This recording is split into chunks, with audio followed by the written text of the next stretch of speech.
Now, my wife's name is Marilyn, and I'd like to tell you something about her. Now, Marilyn Ruth's a real pretty girl, and smart. Now, she's no mental giant, of course, you know, but the big problem with her is her money. Now, it seems like every month when we get home, I get a call from the banker, Mr. Holmes, down in Brownfield. And Mr. Holmes says, now, Jerry, your wife's overdrawn again down at the bank. Now, you know, this is embarrassing for me.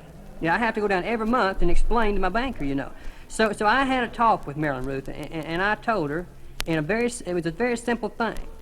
It was just a matter of adding and subtracting.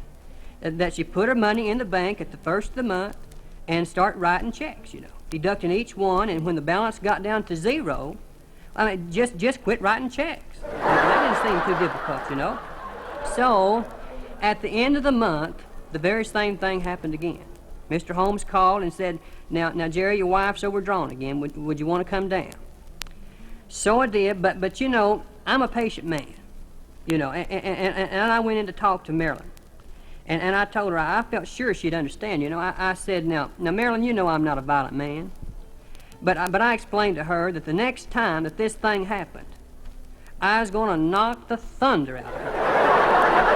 And sure enough, and it's just as sure as day, the end of the month came again, and Mr. Holmes called once again. She was overdrawn in her account.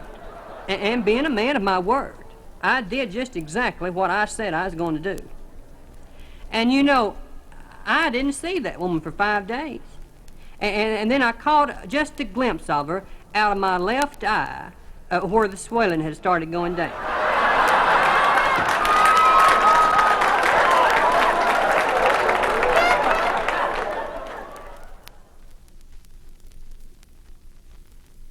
Now, I want to tell you a story about a friend of mine, Clem Caldwell. Now, Clem has this problem of stuttering, and sometimes it's kind of funny. And Clem even laughs at himself sometimes. But one day, Clem was downtown Lubbock, standing in the lobby of this 20-story building looking at a directory. And this fellow running the elevator walked over to him and asked him if he could be of assistance to him and maybe find him one of the offices located in the building. And Clem told him that, yes, he was looking for the radio station. And he said, well, it's on the top floor. Let me just take you on up there. So on the ride up, he felt like he ought to say something, you know. So he asked Clem, he said, are you visiting the radio station and just going to look it over or what? And Clem said, no, I'm going to apply for a job as a radio announcer. So the elevator operator let him off at the top floor, and in about 20 minutes, Clem was back down already. And there was nothing but silence for the first 10 floors, you know, and finally the elevator operator just casually said, Clem, did you get the job?